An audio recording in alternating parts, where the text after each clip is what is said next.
And to me, that is kind of one of the core philosophical elements of chivalry is just help people, be a good person, be an inspiration to other people. Kind of impossible in our lifetimes anyway. Mm-hmm. Well, That vast of a change, I don't think moves very fast I actually as far as virality, let's say. no, it doesn't. It takes generations. Looking out there, I most people are good, and albeit most people are dumb too. So take that for what you will. Great. Now I forgot what we were going to talk Oh shit. about.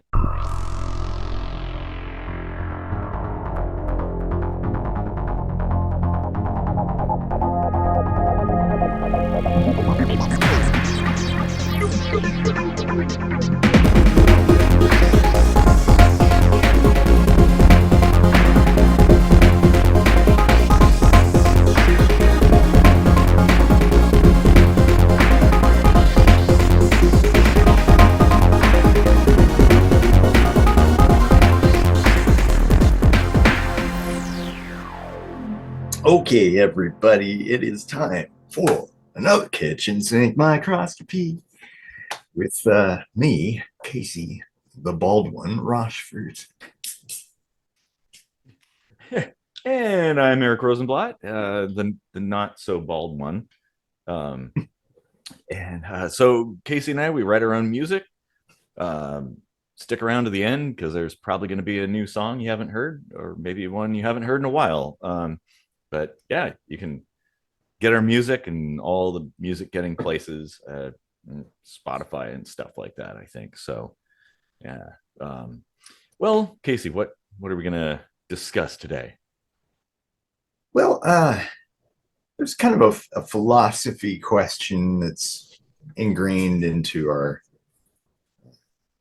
lexicon, let's say.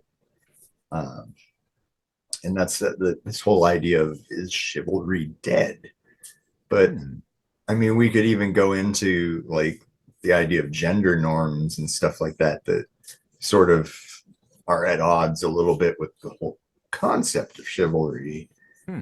uh, which Yeah. I mean historically has always been like guys doing things for the weak women or whatever, right? Like, Well, I don't know that it was that the rationale for chivalry was that women were weak. I think it was a matter of being nice to people essentially and following kind of a protocol for how you interact with people, and not just relationships specifically, like you know historically traditional man woman romantic relationships, but just in general with your fellow humans. I think chivalry is part of that as well. And you know, I wouldn't say it's dead. It's definitely different. And there's certainly some role reversals that are present in cultures, especially Western cultures. I think it's not uncommon for women to be the ones kind of uh, being the breadwinners and doing the good things and stuff like that. Um, but I that doesn't make it dead necessarily. It's just different. yeah, I mean, the, what is that knighthood you have with the Oh, the Principality of Sealand. yeah, Yeah. yeah. Mm-hmm. That has that code of chivalry, right? Yep. Yep. So since you're a knight, you should be able to recite that from memory. What is the code of chivalry? Well, there's a lot of elements to it. In fact, I have it on my wall right Looks here. like you're reading it.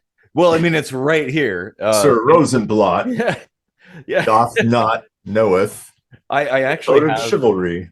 I have an ID too that's Sir Erik Rosenblatt. Like that's kind of interesting. Well, there's a lot of different elements, but there's a lot of self control and defending the right to freedom and freedoms of others. Loyalty to Sealand, obviously, that's a thing. Um, like it's all about basically being a good person and being nice to other people and pretty much exemplifying the best of humanity, or attempting to. How That's how is loyalty to any particular entity a sign of chivalry, though?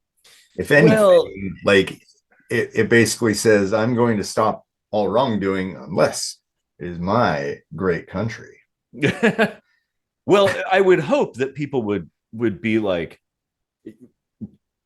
basically, if there is wrongdoing done by the entity that is your country, that you should call it out and do your best to stop it, because you want the best, right? You don't want there to be all this corruption and bad deeds being done, essentially in your name. It's like, think about being a US citizen, right? I'm ashamed of this country. I don't want to be a US citizen because the country of the US, the government, has done some absolutely atrocious things. And you know, people are like, well, but so is other this country or that. That's no excuse. You can't say because country X has done worse things that these things, well, they're not so bad. It's like, no, no, no, no. We should always be striving for excellence, trying to make things to be the best they can be. Um, and so I don't think there's an excuse for even the smallest bad deed. And so I think that would be one of the things. Like, hey, if, say, I don't know, the people in charge at Sealand started doing a bunch of nefarious things, I'd be like, hey, you got to stop that. You know, we were better than this. Yeah. And that, I think, maybe it's more like, because I mean, to me, I think when I think of being a citizen of the US, I don't think I have absolutely no loyalty to the government. But what I do have loyalty to are my fellow people that live around me, within the confines of this space. Like, we're in it together, essentially. And so, like, if it were attacked or something, I I feel justified in defending other people. Honestly, if Mhm. anybody's attacked anywhere, it's still justifiable, even if you're not a citizen of the country, because that's a bad thing.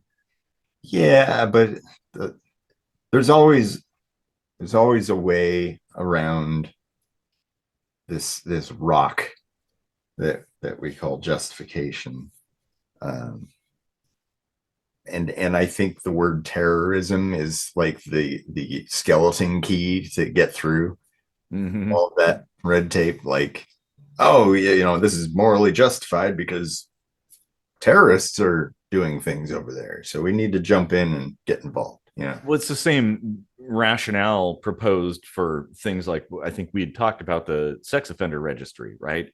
It's an emotive argument. It's not a logical one. Logical arguments you can follow through to first principles, and these ones you cannot. The terrorism, just labeling somebody a terrorist automatically somehow changes things when it's like, oh, Terrorism. Ashcroft. but like, it, that in itself is not a justification. I think you have to focus on the individual, in that case. That, like, what did these people do? And it's also important too to not lump people together. Like, remember after 9/11, everybody, oh, anybody that remotely resembled an Arab person was loathed in the US. It's like, Mhm. this, there was a small handful of people that carried this out. They don't represent everybody. And you know, the same thing, like, oh, Iran, blah blah blah, Iran's helping Russia. And it's like, well, the government of Iran, yes, but not the people on the streets day to day just doing their thing. They're not like saving up money to give to the government to buy missiles or something, or drones Yeah. for Russia.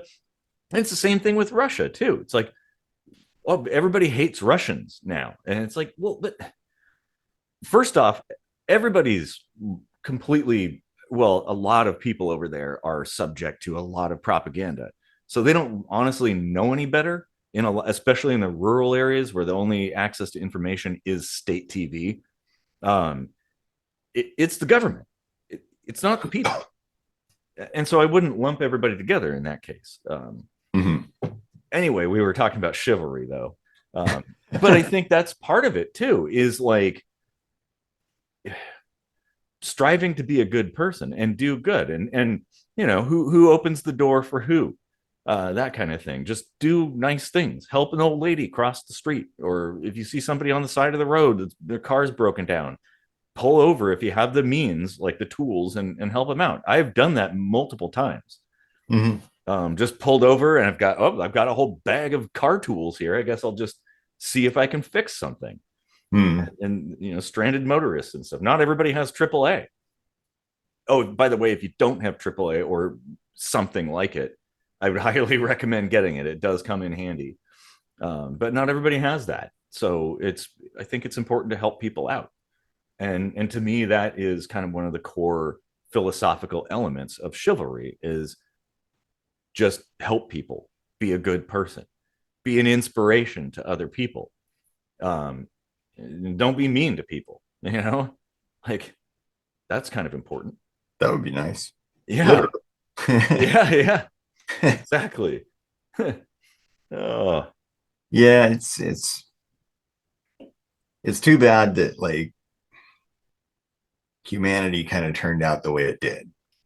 Um, and not to say that there couldn't be like some giant reversal, but it looks like really kind of impossible in our lifetimes anyway. Mhm. Well, That vast of a change, I don't think moves very fast I as actually far as virality, let's say. no, it doesn't. It takes generations for Yeah. cultural shifts like that to happen. But I think looking out there, I most people are good, albeit most people are dumb too. So take that for what you will. But I generally think most people are good, and in general, I think the world is slowly becoming a better place. Although there are still elements of not good stuff, things that could be improved a lot. Um, like certain things are improving, and certain things are not improving or getting worse. So it's like overall, I think we're better off today than we were, say, 1,000 years ago, or even maybe 200 years ago. Yeah. I think we're better off, Well, in general. I was trying to get a hotel last night and had quite an adventure, and it was all because of the failings of technology. Mm-hmm. The first place, their computers were down. They couldn't check anybody in. They just basically, because they didn't have a system which would allow them to go to a backup of like handwritten receipts and so on, Mm-hmm. uh, they lost all that money. Yeah, That's it's crazy. pretty insane. Like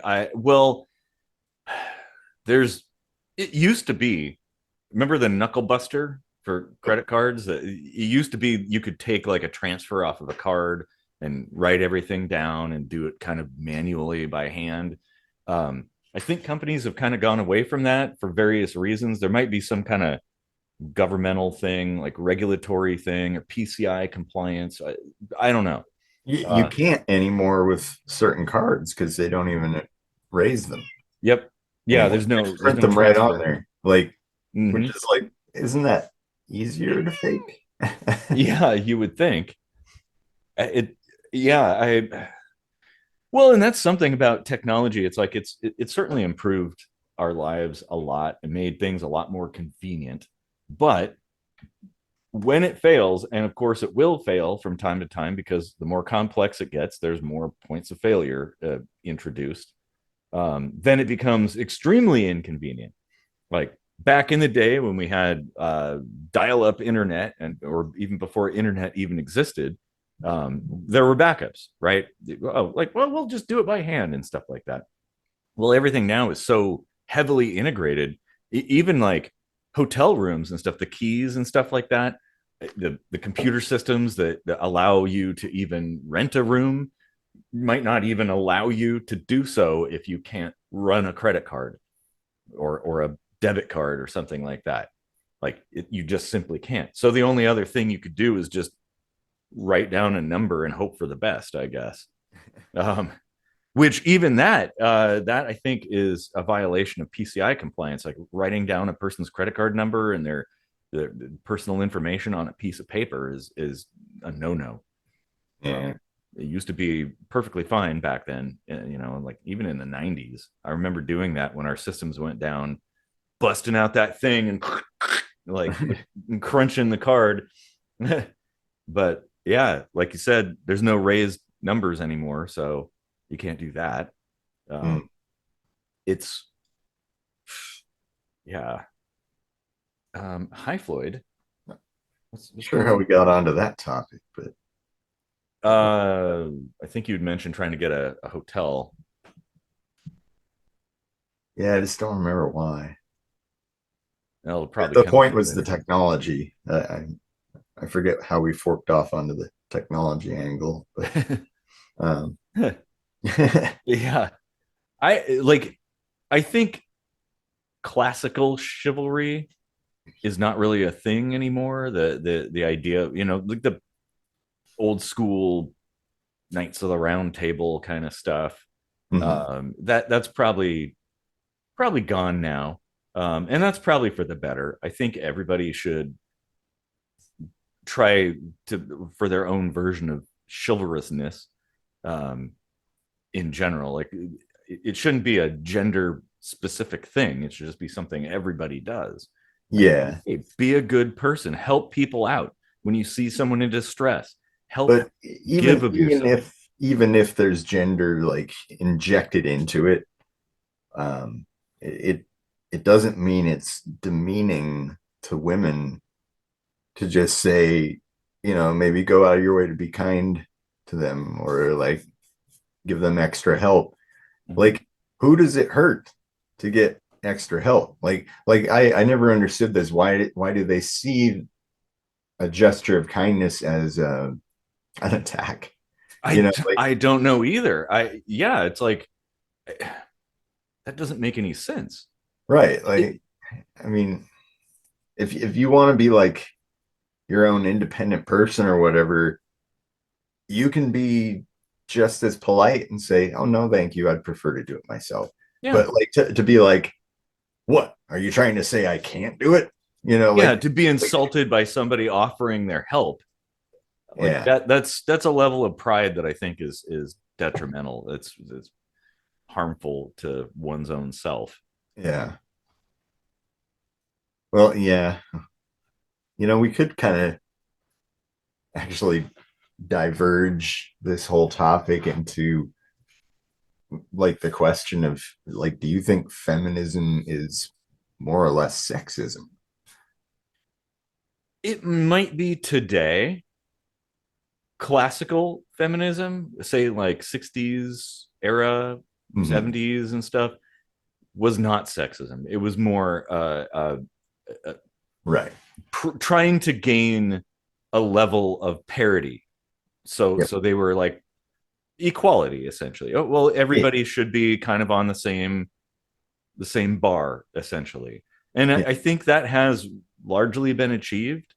Um, I think modern feminism is going the other way, where it's like instead of just simply trying to be on the same level, gender wise, they're trying to diminish the other gender, like make men be less.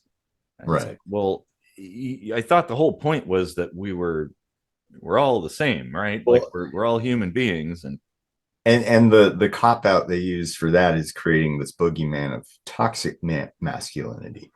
mm-hmm, So because like obviously there comes the question of gender fluidity and where they stand about that. And if mm-hmm, they hate men, but you also see gender as a gradient where you can't really define what a man is and what a man is not, mm-hmm. well then you have to make up a new boogeyman, right? Yeah, Enter toxic masculinity. which And I don't even understand what that term means.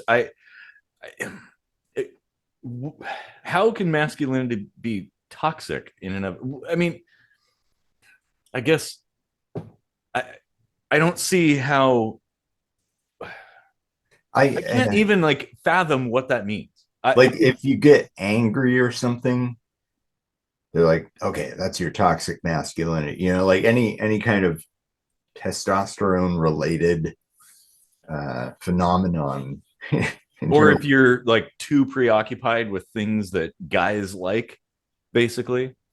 Yeah, maybe. Yeah. Like, oh, you're a cowboy and outdoorsman or something. Oh, toxic masculinity. Or Yeah. I don't know. I I honestly don't even don't. know if they know what toxic masculinity means. Like, I think it really is just a buzzword. It is, and I think it's applied. Just someone says it, Mm-hmm. and it like yeah, they just throw it out there, and oh my god, like what does it even mean? Right. Um, yeah, Well, like the shitty thing about like all this cancel culture behavior is that we we as a society generally agree that the concept of innocent until proven guilty is a very important one. I would say one of the most important ones. Yeah. And yet, when it comes to somebody being like, oh, you didn't like the new Ghostbusters? Oh, you're sexist. You know, like they Mm-hmm. label you, and then everyone is just like, oh, well, this person said you're sexist, so you are sexist. And it's like, Or oh, racist or other ist or something like exactly. that. Like, That like now you're having to defend yourself when it's like you are probably innocent. It's probably a false accusation. mhm, And rather than like, because if you're going to apply some kind of detrimental term like racist or whatever, you should have evidence, data to back that up, right? Um, extraordinary claims and that kind of thing. But oh no, it just kind of goes without saying. Like enough people say you're an ist, and now you're that ist, and you're sitting there having to defend yourself and prove a negative. Um, which is it, like that automatically right there discredits the entire thing. That like if that's the case, then it's automatically invalid. right. But good luck getting, like I said, most people are stupid. Good luck getting people to figure that one out and default to that sort of stance.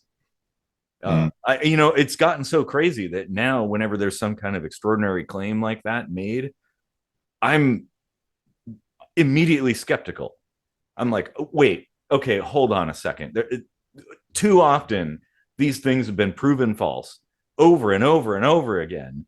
Like, I'm not going to jump on that bandwagon. I'm going to be slow and skeptical mm, and consider the facts before passing judgment on another person, especially a person you don't if you don't even know the person, you haven't met them, but like a bunch of people on Twitter or X, I guess, say the person is an ist, and now everybody jumps down their throat and tries to cancel them, get them fired and stuff. Like, have you? Are you doing this because you witnessed something that causes you to believe this, or are you just doing it because everybody else is doing it? If it's the latter, lather. well, you probably might want to reconsider your actions before doing something on that scale. No kidding. Like the, the whole move toward a society where we're quick to judge and assign like harsh consequences with that judgment, and it, with the speed that information moves, um, being bottlenecked by the amount of information certain people of a certain intellect can absorb, Mm-hmm. Yeah. then you run into this problem. Well, and you also have the fact that a lot of people exist within an echo chamber. Right. So they're not broadly informed about the world around them. They're hyper focused on whatever things they're concerned with. The handful of things that they consider to be a big deal, and those are the only things that they worry about on a day-to-day basis. And when a little tiny piece of information comes in, I mean, it's a whole conspiracy theory thing, right? If you're one of those government's out to get us, the globalists are taking over, and whatever, and flat earthers, you name it. If there's a little tidbit of something that suggests something in line with your beliefs, well, you're not gonna go and research it and try to find the sources and verify things. You're just gonna believe it.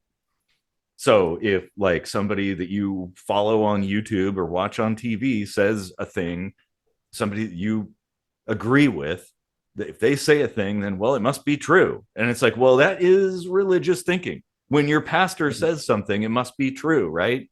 Like, I don't take anything on faith ever. I don't trust anybody.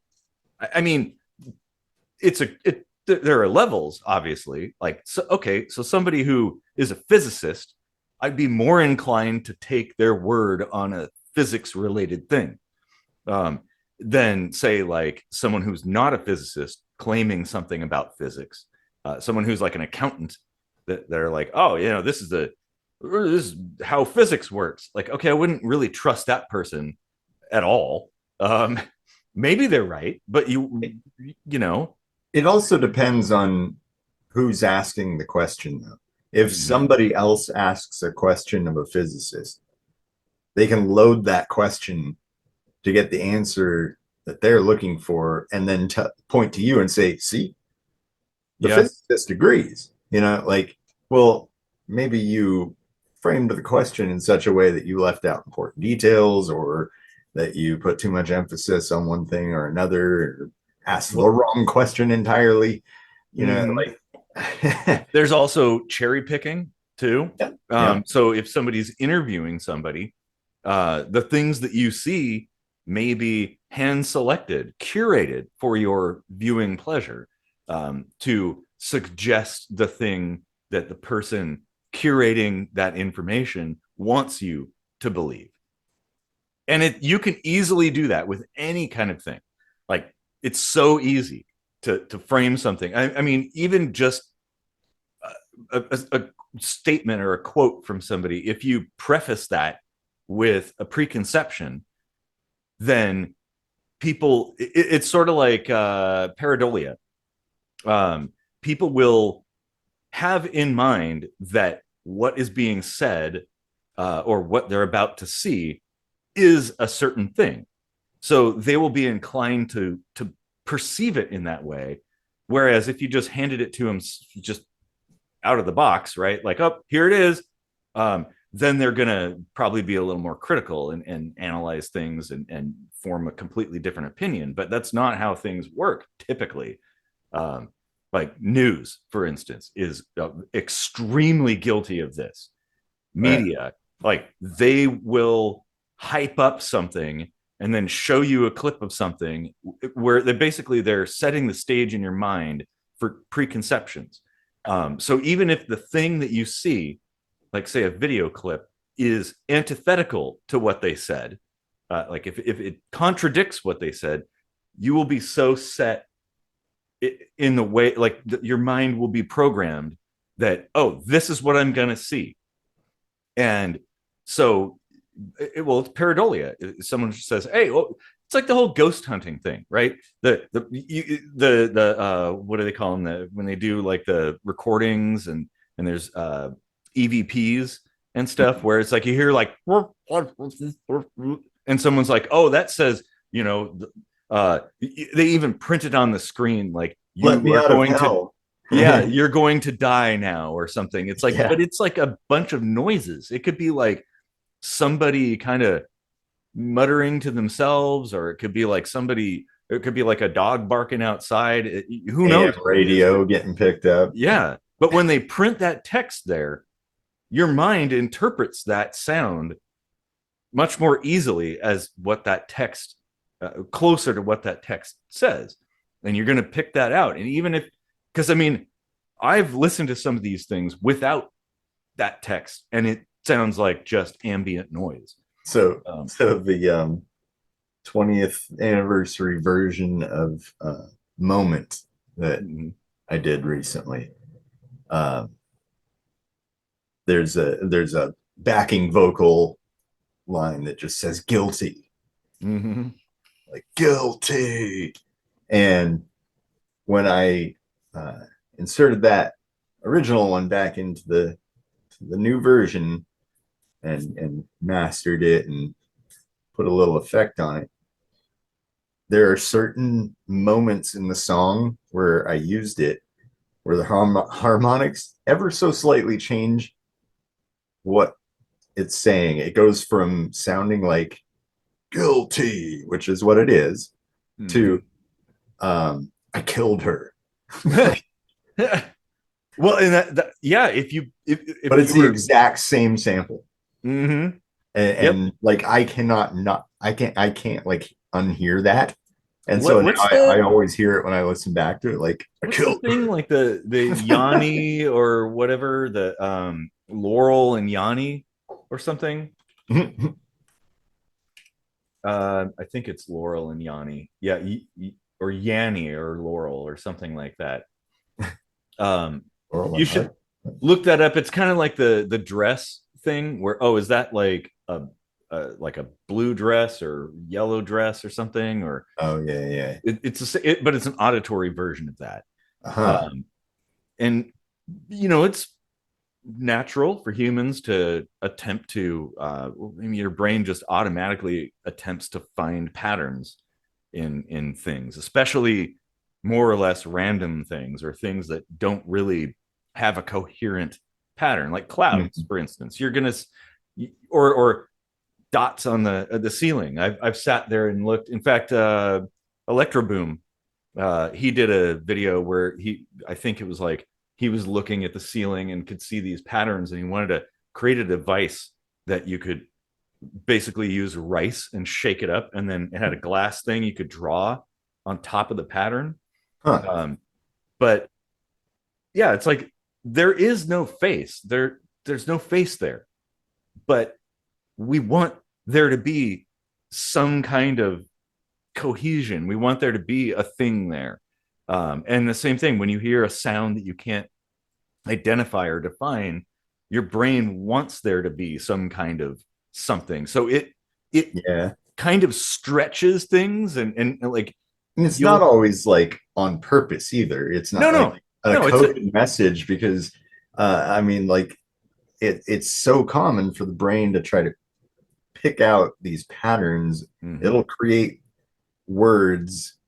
It, your brain's kind of like AI in this way where it doesn't really know better, so it creates words that are like blending, mm-hmm, like two words blending together, and like the intersection creates what sounds like another word altogether. yeah. And I mean, like, there's a great Megadeth lyric from the song "Rust in Peace." I spread disease like a dog, discharge my payload, a mile high, rotten egg air of death. Hmm. But the last part, the way it's rhythmically delivered in the song, rotten egg air of death, sounds. Do you hear something in there? um Rotten egg air of death. It sounds a little bit like he's saying rotten nigger, right? oh, I see, okay, Yeah, like yeah, and of course, like he didn't like mm-hmm. there's no like evidence coming out before or after that he's a racist person, and I don't even know if anybody's ever like really brought that to the attention of the mainstream. I may have accidentally just canceled Dave Mustaine. Oh shit. Well, yeah, and that's the thing. It's like once you hear something and you've kind of your brain has been coded that that is the pattern, it's really hard to unhear that Mhm. and to not believe it. And well, with like metal music and stuff, obviously people will be like, oh, they have all these secret messages in there all the Yeah, time. So of course that's what it was. right. It's And it's the devil. the Don't devil. forget Yeah, that. Don't forget exactly. that. Mm-hmm. It's Yep. backwards. That's how Backwards the devil messages. talks, I guess. Yep. It's all full of backmask messages from the devil himself or herself. I don't know. Yeah. Well, and that's where it's like in What? this age of information, like how fast information travels, like you had mentioned, um, the telephone booth effect is even Right. more pronounced. Mm-hmm. That people start adding to things and coming up with Like it can be a wonderful thing. Crowdsourcing stuff, like getting a bunch of people together to figure something out. Like how many times has Reddit or 4chan solved a crime, a cold case from decades ago? Like Hmm. quite often. I mean, or helped somebody. Like this has happened many times, and people doing this for good. It's a it's an amazing thing. Hmm. But when it's something, uh, when it's basically a force for bad, for negative, I mean, equally, it's the inverse of amazing. Um, but it Unmazing. happens just as fast. Or wait, And it would be just amazing. yeah, yeah, Because amazing is without mazing, right? yeah, exactly. So it'd be amazing. Which I mean, that okay, that makes sense. Amazing, you traveling down a maze, lost, um, no end in sight, that kind of thing. But these things do happen in this era. People critical thinking. They say chivalry is dead. I'd say critical thinking is dead. Mm-hmm. And I don't think that's an accident. No, no, it's not. Well, it's easy to control people who don't think critically, to manipulate them, to get them to do what you Well, want, to I think was the thinking way you about do. this yesterday actually, because going through my dad's house and finding a lot of old stuff from when I was in school, and it reminded me a lot to like some of the core things that they would try to focus on teaching you, and they would, at least at the private school I attended, they kind of graded these things as more of like an umbrella, like something that you're supposed to be like exhibiting in each class throughout the year. Mm-hmm. Um, and so like critical thinking was part of that. Um, I don't know if they still do things that way or not. Hmm. But in like the public school system, at least there in Washington, let's say, they've kind of reduced or eliminated entirely any kind of uh, devoted educational effort toward philosophy, Mm-hmm. and critical thinking is kind of hand in hand with philosophy. Well, I can attest to that, having gone to a private school for half of my education and then going to a public school after that. And they're like night and day. It's very different. I mean, yeah, the school I went to was a Christian school, the private one, but it was very heavily academia focused. Like that was a big deal, Mhm. learning and stuff. That was really important. Didn't seem so important when I went to public school. It seemed almost secondary. It was more like popularity contest kind of stuff. Right. Um, and but yeah, there was throughout middle school and high school, there was hardly any focus on critical thinking. There was a lot of focus on kind of going through the motions, Mhm. and oh, you just have to, well, you win in Rome, just go ahead and this is the way to get a good grade. These are the answers. Never Yeah, question anything. Uh, that's the awesome thing about now seeing like the German schooling system, where they still very much uh, promote critical thinking, and they have philosophy, and like in some of the younger grades, like you and I, where we had to kind of come upon philosophy in our own kind of hobby time, let's say. mhm. um, we were probably a bit older than they're already introducing the youth to, so like that's good. that's It's a good thing, and that's and where it needs to happen, like. sure, and I think you can see it borne out in how a particular culture operates. Um, you can definitely see the difference between different places and the way that they conduct things as far as education goes Yeah. and the outcomes that result from that. Here in the U.S., it's hit or miss. Honestly, I wouldn't say that critical thinking is completely gone, but it's certainly on the back burner. Yeah. Huh. And I think that's kind of dangerous because you get a bunch of stupid people together who can be manipulated through propaganda, and cherry pick data and stuff, who never question anything. Um, that's a recipe for disaster. Hmm. People that can like happily jump on a bandwagon without having any information. Just, oh, another person said this, so it must be true.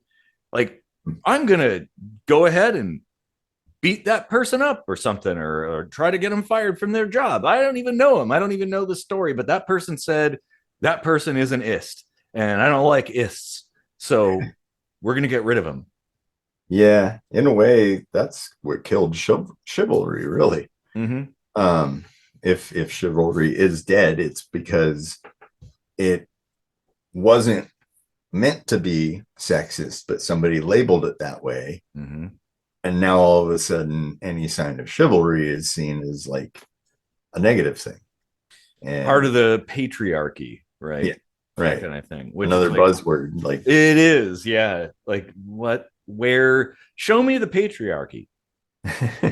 It's not like, well, because it's sort of the same kind of thinking of conspiracy theories, right? That this idea that there's a cabal of people secretly in smoke filled rooms collaborating and yeah. conspiring to do something that is absolutely ridiculous and is clearly not the case. Like, even somebody with I like, mean, in most cases, that is definitely true. Like it's only a product of just like natural grouping and stuff. mm-hmm, But when it comes to the United States government, that is always just a bunch of old white dudes getting together and being chums.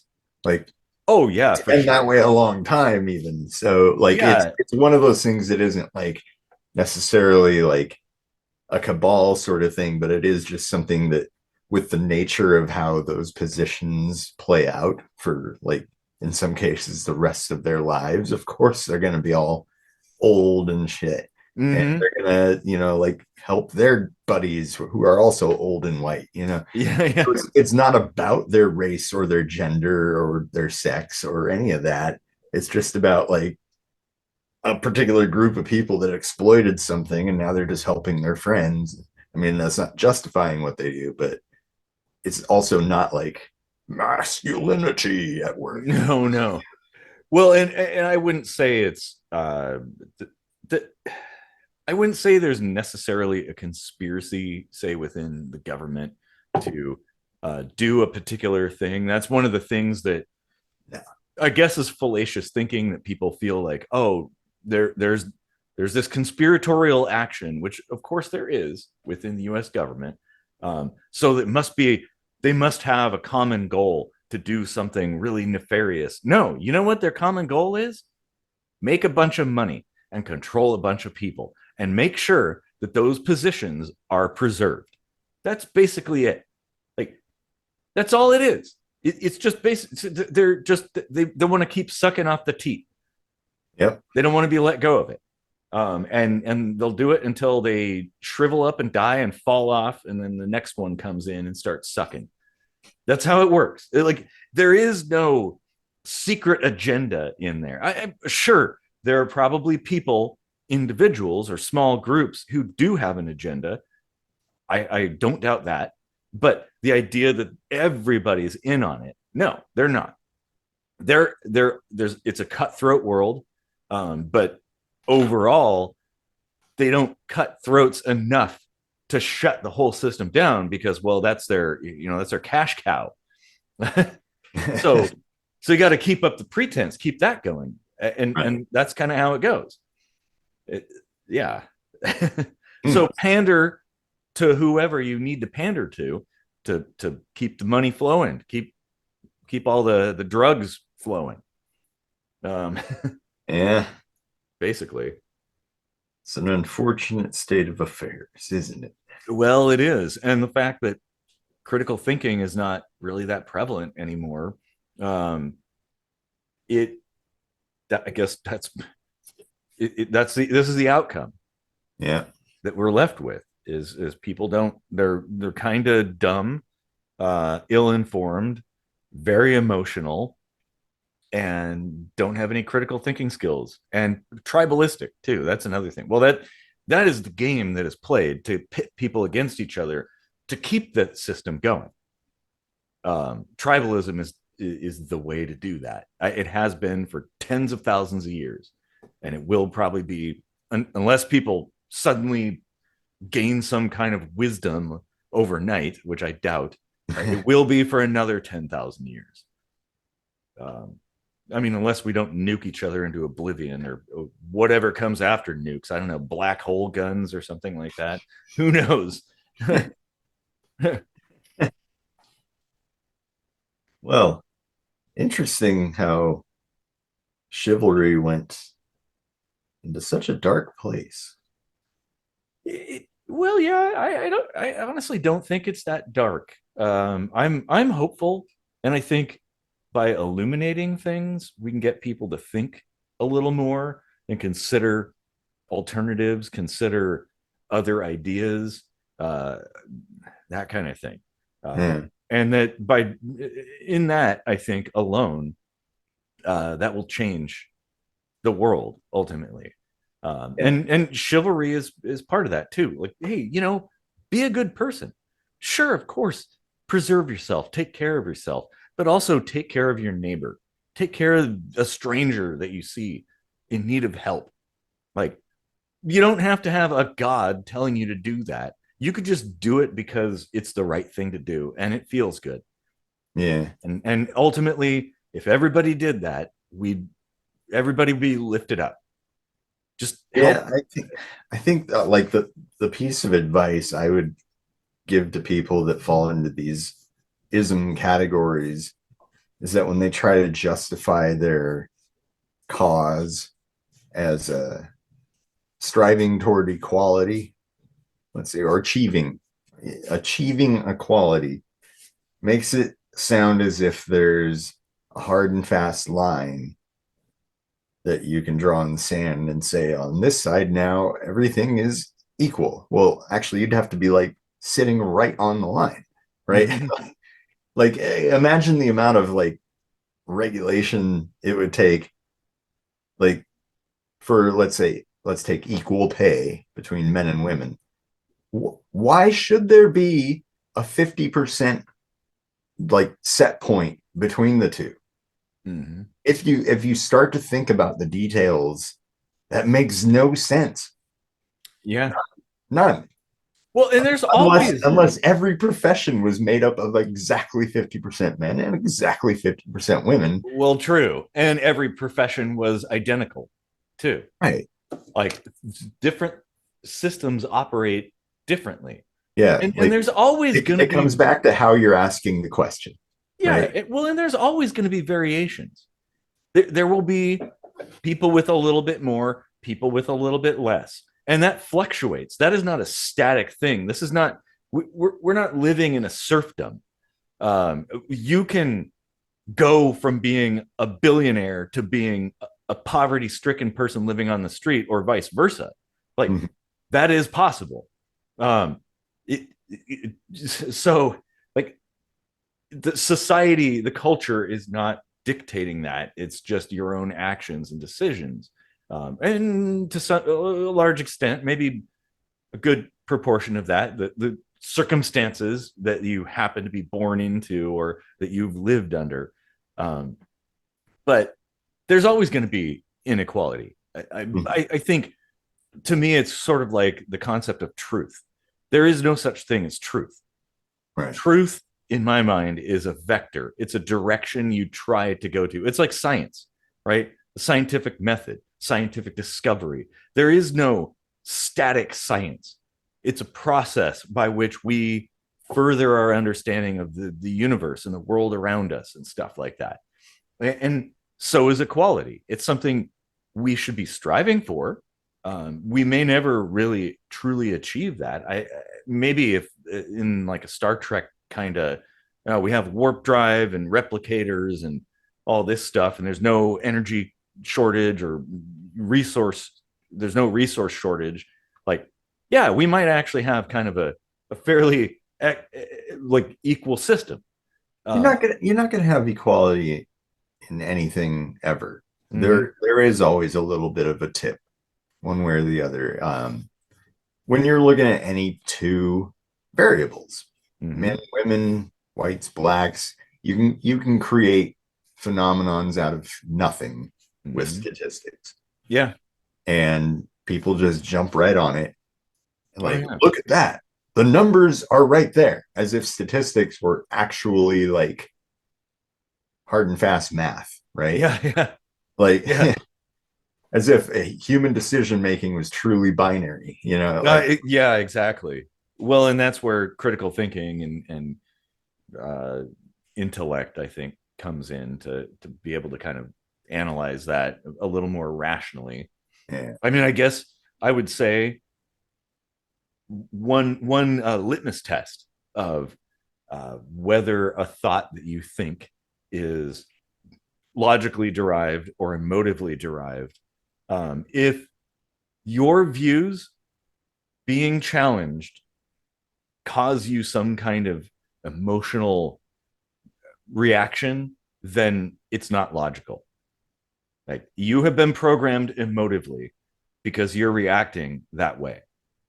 And there, that's probably a warning sign. Like, hey, you might want to do a little more research, a little more digging, find out more about that thing, because you shouldn't be reacting emotionally to simply a conversation Hmm. or a state I, of things. I don't know that an emotional response is always going to be tied to a direct uh, attack on your beliefs or something, right? Like frustration can certainly occur Oh, you no, you're right. when Yes. you're facing like people that are dead set that their misinformation conspiracy theories are correct and that Mm-hmm. you're the one that needs to do your own research. Like that gets real annoying real fast. Frustration for sure.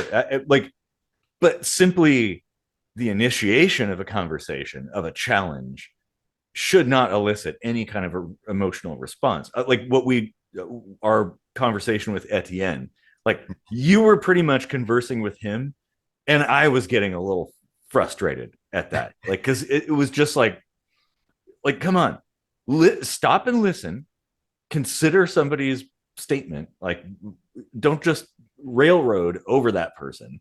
That's a little frustrating. Um, and that's fine. Like that's a natural response to that. Um, Well, but yeah, conviction is much like anything can be a virtue and can be also kind of a bane. mhm, um because like it is important to not be so open-minded that like if you can recognize not just the validity of data but like the strength of data mhm, and weigh that against like okay like it doesn't make sense that there could be other opinions that make more sense than this, mhm, like so having conviction in what you know to be right, let's say, mhm, it's fine. But when you have such conviction as if you know it's right and all you've done is look on DuckDuckGo, well mhm, then you're getting emotional over the wrong for the wrong reasons. You might be right, mhm. but for the wrong reasons. Well, and I think a great way to analyze the world or consider the world in data is with like a fuzzy logic. I almost said fudgy logic. Pudgy. A fuzzy logic kind of sense. Like, it is possible for multiple conclusions to be correct concurrently. Like, they're Yeah. not all mutually exclusive. It is possible for something to be partially correct and another thing to be more correct, and both to be correct at the same time. um, that's one of the things that stumbling block, I guess, of the human mind is like, oh, it's an either or kind of like binary sort of situation. Right. Like it isn't always like that. It's possible for there to be several things that may on the surface appear to be contradictory, but both to be correct in some fashion or to some degree. That is actually mostly the rule of the universe. Mm-hmm. That is how things are. But we put things in boxes in our mind, and by doing so, well, there's only room in this town for one of us. Like, we wouldn't be here if there weren't more than one correct way to do something. Yeah, exactly. You know, like mutations in the gene pool only take off because they're still capable of reproducing. Yeah. And there, look at any species. There's a huge variety between them. Yeah. And yet they all survive and they all function. So yeah, like, and there's never equality. You have predators and prey. Mm-hmm. You know, like they've each got their strengths, but the weakness is what's being exploited by another. Mm-hmm. And that can happen in all directions. Oh yeah, that's absolutely true. Yeah, and the roadrunner always got the coyote. Yeah. Well, as a good example, I suppose, would be the murder hornet, right, from Japan, the Asian giant hornet, which is the most terrifying thing, by the way. I remember seeing a video about them. There was like somebody doing a video, and they were in Japan, and they were wearing leather bee suits and were still getting stung through the leather bee suits. Wow. And those hornets will go into a bee nest and just decimate the nest, bite heads off of bee after bee after bee after bee, just killing them. Ransack, just like a couple of them will completely wipe out a nest. However, these bees that are the prey have evolved a response. Like they can survive a slightly higher temperature than this hornet can. So when a hornet invades the nest, they all start flapping their wings and vibrating and generating heat, which they can survive the increased temperature, but the hornet cannot. So they basically smother the hornet or overheat that. And it's like, hey, that's kind of interesting. So it's like you may think, oh, there's a weakness here, but maybe it's a strength.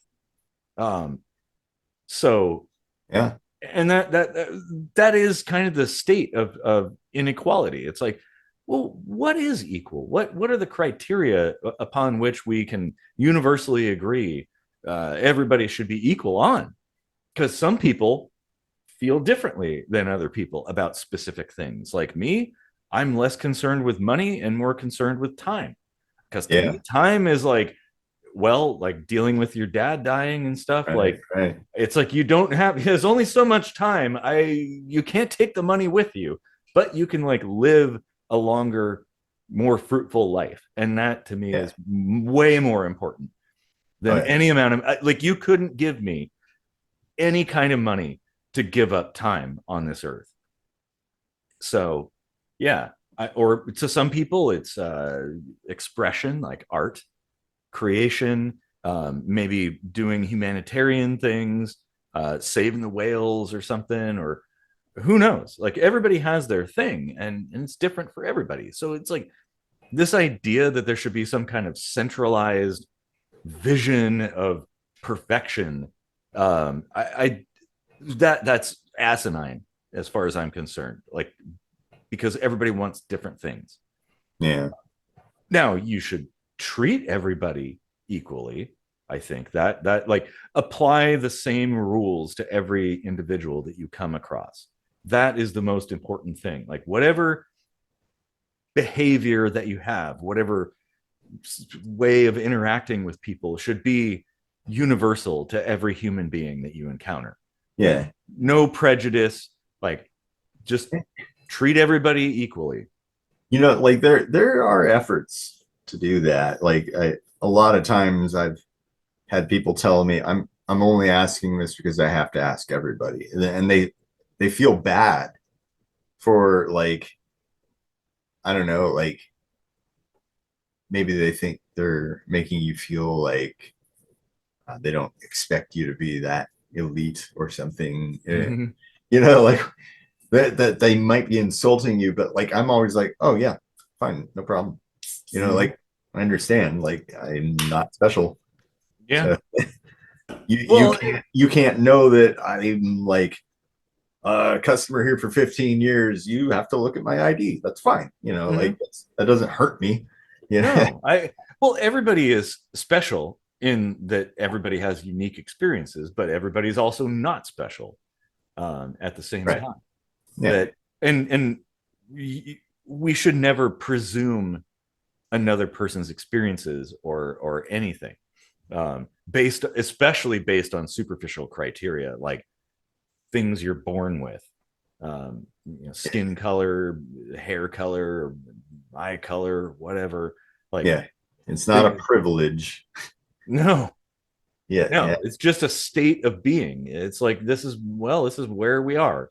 Like, get over it and get on with life and just be a good person. I, Yeah. I don't understand how that can be so difficult for so many people. Right. Like, Like like you can't be born into privilege mm-hmm, in a literal sense because um take the whole story of like Tarzan, right? mm-hmm, Um if you buy into the whole born into privilege thing, that implies that there's some kind of like something special about the family blood, you know, like yeah, which of course there's not, right? nope, So you had like I think in the story, or at least maybe this is the modern version, um, the Tarzan was actually like royalty or something, right? mm-hmm, Like the son of Duke or something. I forget. yeah, But they're in the jungle, growing up, not knowing any of that shit, not being subject to the same social pressures. Um, would you still call that like a privilege? no. That white skin, like it's all relative to what's around, In right? fact, it might be a detriment to Exactly. somebody because now you're the outsider Yeah. in that circumstance. A privilege only goes as far as like it's rated for, I guess. You know, like, and we all Yeah, have some privilege in some manner, in sure, some everybody situation, does. right? Yeah. Yeah, everybody has something. I mean, it's kind of, It's not like this original sin that we can't wash from our souls or something. no, Like, no, and we all bleed red yeah. essentially, um, If if except you're for those on the damn quest, Vulcans with their green blood. yeah, if you're on the quest for like equality for everybody, um, to respect who they were when they were born, that has to include straight white men Mm-hmm. because Yeah, that's how they were born, yeah, exactly. right? Well, I mean, like I don't like, yeah, okay. I come from Scandinavian heritage. Um, but I'm not like concerned with that. It's like, yeah, whatever. Okay. Yeah, Vikings, they're pretty cool. I'm not gonna go be a Viking or like dress like a Viking and start writing in runes or something. Like, why would I do that? I I'd rather do other things. Um, Yeah, like you don't have to, your heritage is honestly irrelevant. I mean, it's something to think about, obviously. Like it's important, I suppose, certainly to some people. and the other important part is like you can't help what other people decide, right? Yeah. Like if you're a celebrity and everybody treats you like you're some kind of alien being that's worthy of reverence, you can't really stop that. No. And I suspect to a large degree, most people in a celebrity status feel very uncomfortable with being treated that way. I would imagine, yeah. Uh, Well, yeah, going in disguise is fairly common. Um, what? going in disguise, Oh incognito, yeah, yeah. Hmm. to be able to just do regular things that regular people do. Yeah. Um, that's something like, oh, you think, oh yeah, look at this person, they're a celebrity, they're worth millions of dollars, they're rolling around in expensive cars and they've got like multiple mansions. It's like, yeah, well, privacy. They cannot go to the grocery store like you can Right. I without saw an being article beset upon. yesterday, like celebrities that ride the subway like regular people. Like they are regular. That's a good way to get around. Yeah, Like what? Why shouldn't they? yeah, exactly. Like if I met somebody that I knew, let's say, I don't know, I'm on the subway with Patrick Stewart, like Yeah. I'd be like, hey, cool, Patrick Stewart, he's on the subway. I wouldn't like fall over myself and like, oh, I'm not worthy. Like, no, he's simply a good actor. That's Yeah. it. He's been in shows that I like. Um, but he's just a regular guy like anybody else Yeah. or a human being. I mean, it might be cool to talk to these people and, like have a genuine conversation with them as two regular people, Mhm. but like, try to be aware, like maybe they're with family, they're busy, like Yeah. maybe they're in a rush or whatever. But if they don't want to talk to you, then you are like, oh, so and so is a dick to me. And then everybody thinks that celebrity is a dick for the rest of Well, their career. you got to consider this. Imagine, put yourself in their shoes. Imagine everywhere you go, crowds of people descend on you and ask you questions and like mob you essentially. Like the average person doesn't have to deal with that. Like me, this channel is fairly small. I can go to the local Safeway and I'm not hounded by crowds of teenage girls or something like, oh, can I get a selfie? Like To that your doesn't. great disappointment. Yeah, like I I can just go about my business. I can go to Home Depot and buy something, and there's nobody around, and that's kind of nice.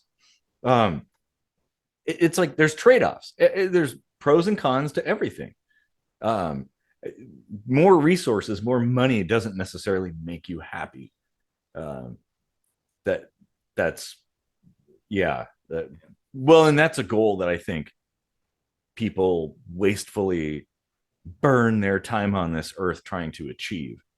Like, just use what you got and do the best you can with what you have. Be the best person you can be. Be an example to other people, to yourself. I want to look back on my life not thinking about all the stuff I've acquired, but all the lives I've changed. Mhm. That's way more important. I would want that on my headstone, even though I don't want a headstone because I want to be buried at sea. Um, but yeah. Yeah, I often in times of depression try to remind myself that there's people that I've inspired to write books Mhm. more than one occasion. Yeah. There's been people I've inspired to go back to school. Uh, uh, like, if you think hard enough, you can trace a line between your existence and some great deed Mm-hmm. that you had nothing directly to do with, of course. Well, But it's like It's a Wonderful Life yeah, kind of thing. Like if you weren't here, the world might be completely different. It's a butterfly effect thing. yeah, I think it's also harmful to compare yourself to other people. I I like the model of PE.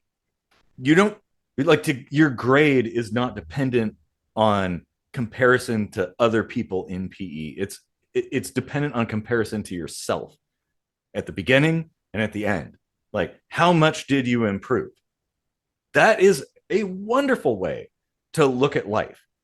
That like who cares? There's always, even in the Star Trek universe where resources are virtually limitless, there are people who are super smart and accomplish all kinds of stuff.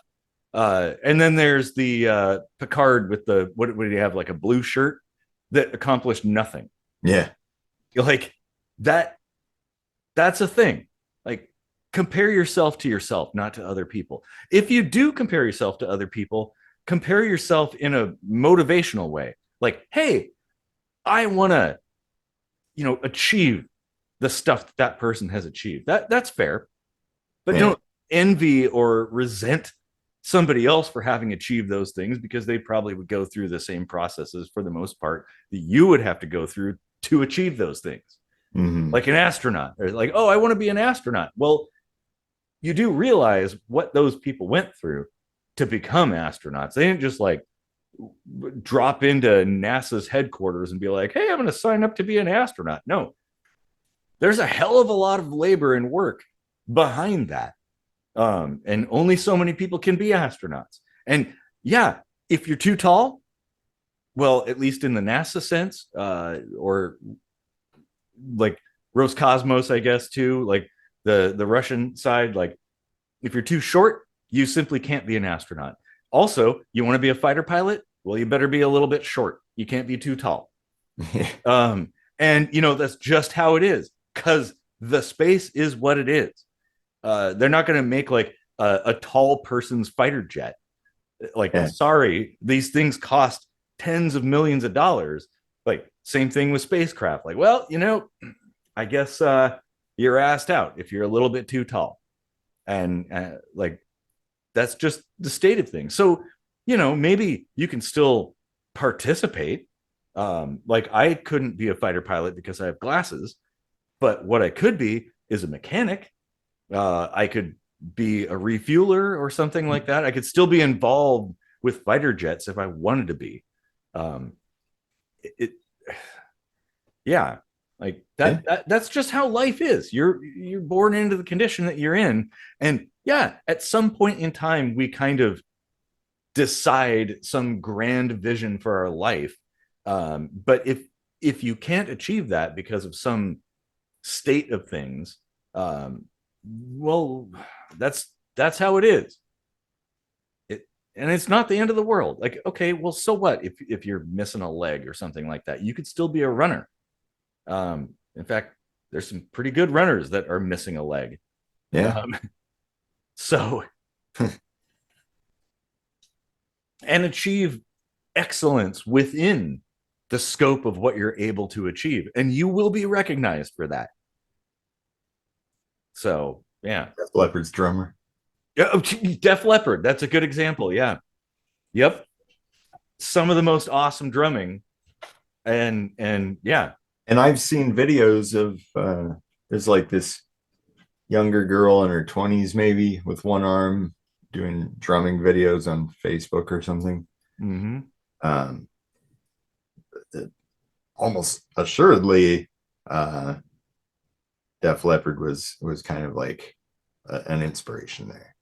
Exactly. And so if that never happened, if Def Leppard's drummer just gave up, then maybe she wouldn't have chosen to pick up the drumstick or sticks, I guess, whatever. Yeah. Ooh. Oh, I'm gonna get canceled now. Cancel or Yeah. hashtag cancel KSM. Yep. After I just gave like a bunch of motivational Yeah. ideas. Yeah. Part of me wonders sometimes if celebrity feuds are like scripted or staged or something, because it's like that kind of draws attention to both sides, right? Like they both kind of get a boost from the public thinking they hate each other's guts. Mm-hmm. Well, that's how Much like politics. Yeah, it's politics for you. Oh man, actually, just as a maybe since we're coming up to the tail end here, I had this thought, and maybe we could do a longer episode about this. But speaking of politics, it made me think of religion. I had this thought earlier today, talking about like people using the Bible as proof that the Bible is true, like internal self-referencing justification. And I thought about it and I'm like, well, wait a minute. If that is a valid proof, then the Quran is inherently true as well. Right? If the Bible can be used as proof that the Bible is true, then so can the Quran. So who's right? At one point, the critical thinker says, oh, I guess the only difference is that one is my God and the other is yours. Yeah. Which is like, okay, but that still doesn't prove your case. Right. Definitively. But it should be like, it should kind of guide you toward the inductive reasoning that maybe we're both just flat out wrong. Yeah. That's a good point. Yep. Yeah. Well, so this is probably a good point to, man, we've covered so much. Yeah, that was such a great starting topic. I love it. That was good. Man, I keep saying this, but this is a good episode. Oh, yeah. So anybody who's still here listening or watching or whatever, maybe if you're sleeping, you will give all of your money to patreon.com/KSMVidcast. And like and share and subscribe to the channel.